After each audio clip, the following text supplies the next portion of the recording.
From out-of-control visitors to escaped animals, today we look at the craziest zoo stories.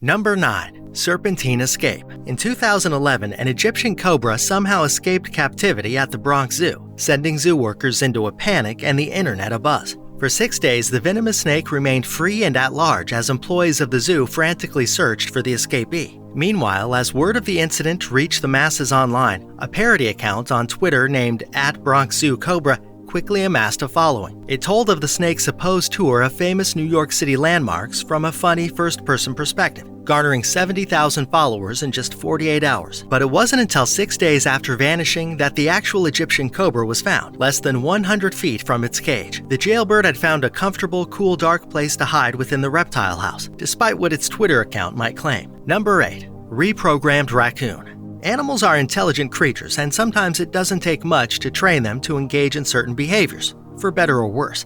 One example of this occurred in 2017 at a petting zoo in Moscow called Animals Aren't Toys. Thomas the raccoon had been rented out by an advertising firm named Art Misk for a television ad in which they taught the creature to run off with a woman's bra. As part of the shoot, he was also held close to a woman's bare chest throughout the ordeal. When he returned to the zoo, the staff realized something was different with the raccoon. Thomas exhibited a grumpy attitude, but perked up and hastily went after guests at the petting zoo whenever he spotted a woman's bosom. Animals Aren't Toys didn't stand for this, and actively sought legal action against Art Misk, claiming the raccoon's time with the company had turned him into an intrusive ruffian and inconvenience for their guest. In addition, the petting zoo claimed that the photos of Thomas with the scantily clad actress caused damage to the raccoon population. The advertising firm found the allegations to be absurd and jokingly responded that they would counter the charges with their own lawsuit seeking compensation for the undergarments Thomas chewed throughout the video shoot. The raccoon eventually made a full recovery from this traumatizing experience.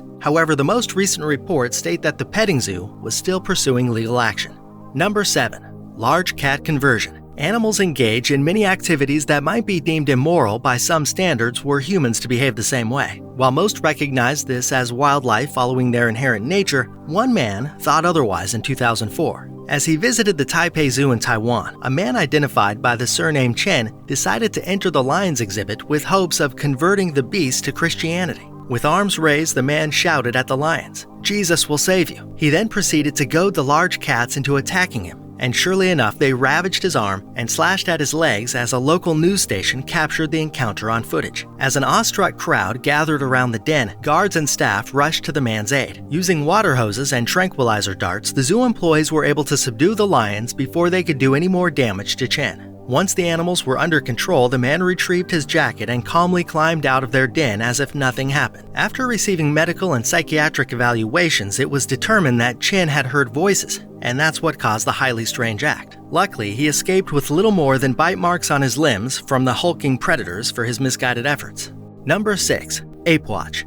For the safety of visitors and the animals on exhibit, it's highly advised against for attendees to enter an animal enclosure while touring the zoo. However, desperate times call for desperate measures, and in the case of one chimpanzee, rules were made to be broken. In 1990, while visiting the Detroit Zoo, Rick Swope passed by the chimpanzee pen at the right moment with his family when a chimp found itself fighting for its life as it began to sink in the exhibit's moat. While attempting to flee another ape, Jojo, the 18-year-old chimpanzee, slipped into the waters and began flailing helplessly, given the species' inability to swim. Swope rushed to Jojo's aid against the protests of nearby zookeepers, diving in to pull the ape up from the moat steps. Other visitors cheered him on as he pulled the drowning chimp up to shore. Once on dry land, Swope contemplated giving the ape mouth-to-mouth resuscitation, but as he hesitated, another chimpanzee came barreling towards him. He quickly scrambled out of the exhibit to applause from onlookers as Jojo came to. When asked what made Swope act so swiftly, he replied, "Well, you see, I happened to look into his eyes, and it was like looking into the eyes of a man, and the message was, 'Won't anybody help me?'" Number 5. Criminal Hideout. With an entire property full of cages, it's easy to see the likeness between a zoo and a prison. But one visitor of the Taronga Western Plains Zoo saw the opposite instead. In 2005, Michael Naden was at the top of Australia's most wanted list for committing brutal crimes. And while on the lam, he decided to hide out in the zoo.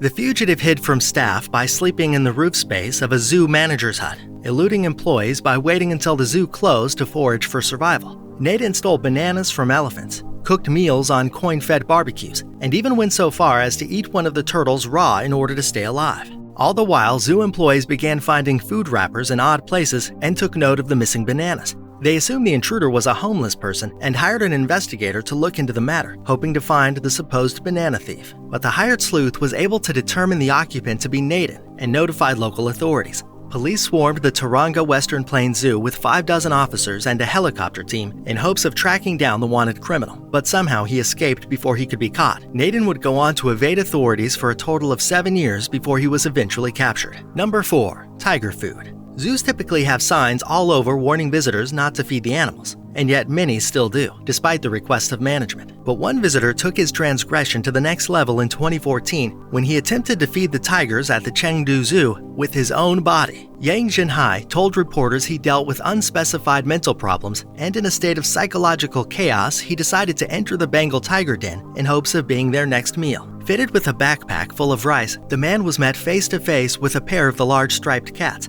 I asked them to bite me and let them eat my meat, and so I did not fight back, Yang said later. To his disappointment, though, the tigers responded with apathy. Rather than feast on the defenseless man, one cat simply walked away while the other sat and stared in apparent confusion. Upset by their reaction, Yang spent the next 20 minutes taunting the tigers in hopes of changing their minds. But rather than coaxing a tiger into eating him, one settled for attacking him instead. Employees quickly came to his rescue, hosing down and tranquilizing the large cats before pulling Yang back to safety, where he would eventually seek medical attention. Number 3. Donkeys in disguise.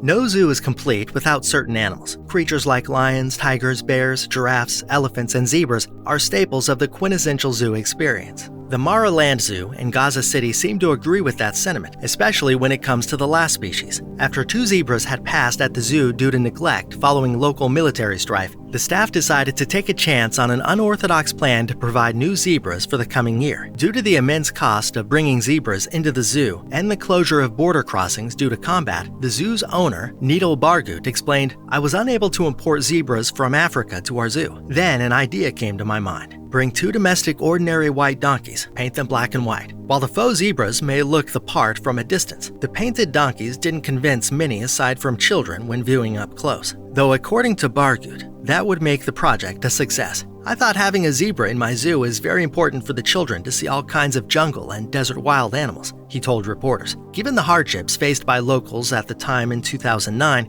many visitors appreciated the gesture and found humor in the attempt to provide zebras for the public. Number 2. Inebriated with the animals. Depending on the year, the location, and the state of the local tourism industry, many zoos struggle to draw visitors and will often turn to new attractions, events, and offers to increase attendance. Throughout the mid-2010s, the London Zoo offered an enticing twist to the usual zoo experience by offering alcohol to attendees at night, advertised as a sort of after-party with the animals. These Zoo-Lates sessions, as they were called, granted of-age guests the chance to drink on zoo property each Friday night. While it certainly brought in a new crowd to the London Zoo, there were undeniable and perhaps unsurprising consequences to this special attraction. Guests would sometimes get so intoxicated at these Zoo-Lates that they'd have to be kicked out, and in some cases even went so far as to vandalize zoo property and harass the animals living there. Stories tell of drunken visitors engaging in hijinks like banging on the glass of exhibits, striking birds, waking animals with slurred songs, attempting to swim with penguins, and even dumping a beer on a tiger. The London Zoo put an end to the after-hour parties by 2015, but in the summer of 2019, the zoo brought back the special events, much to the dismay of animal rights advocates around the world.